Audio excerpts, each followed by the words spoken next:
Hello, I'm Laura McHarrie at The Hidden Edge with another tea break tip on how to use business models and tools to help you manage your growing business. Today we're looking at how to use Vroom's expectancy theory. Really useful for looking at why some people react to certain work experiences, employer requests or promises as they do. So let's have a look at the big picture. This is the performance cycle. It is generally accepted that motivation cannot be imposed, that people are actually self-motivated to achieve their own aspirations. However, the progressive nature of personal development also provides the opportunity for you as an employer to recognise and encourage motivation and development. So looking at this diagram, if we start with the effort that people put in, what they're looking for, that they will get some recognition of that effort. And that recognition will lead to some kind of reward, whether that's intrinsic or extrinsic. And that will then lead to further motivation to put more effort in. Whilst there can be an argument for providing financial rewards in some circumstances, there are other ways to reward good performance. In fact, it is possible that in many situations, monetary rewards may have little effect on long-term motivation. The major factor that will substantially increase the willingness and ability of your team to reach for higher levels will be the support that you provide in various ways to your people. So let's have a look at what Vroom had to say about it. Victor Vroom suggested that an individual will behave in a certain way based upon the belief, that is the expectation, that a specific act will be followed by a desired reward once the act has been completed. He expressed his expectancy theory of motivation in terms of a mathematical formula.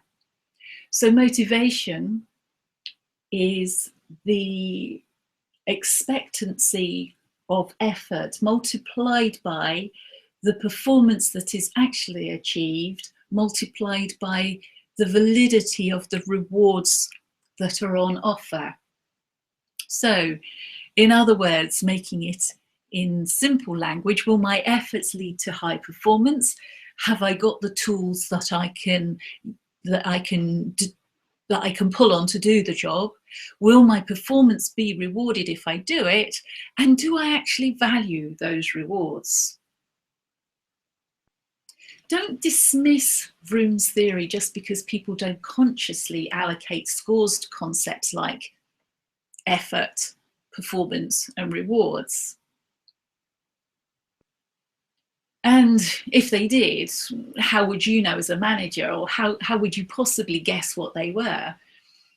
But people do weigh up the factors in terms of what Vroom describes, but they're more likely to think of, what do I want? How likely is it I can get it? And will the organisation deliver on its promises?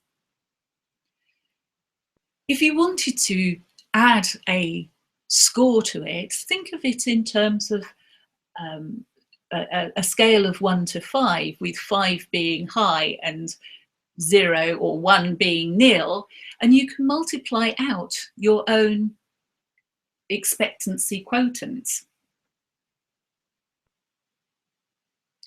If expectancy is all about effort and results, you need to make sure that you create an environment where effort is both encouraged and rewarded, and employees have access to the resources, equipment, materials that they need in order to get those results. To strengthen the instrumentality link in the chain, you need to keep your promises and distance yourselves from those people that don't. And finally, it's no good delivering on 2 out of the 3 factors, because as shown by Vroom, failure to deliver on any one of those results gives you a nil motivation factor. And if you multiply a number by 0, you get 0. So think about what it is that you those three factors, and how you perform as a business and as an organization and as a manager. It's a fairly simple explanation on how to use Vroom's expectancy theory, but have a go. You can download the template from the Hidden Edge website. Do share your stories there too.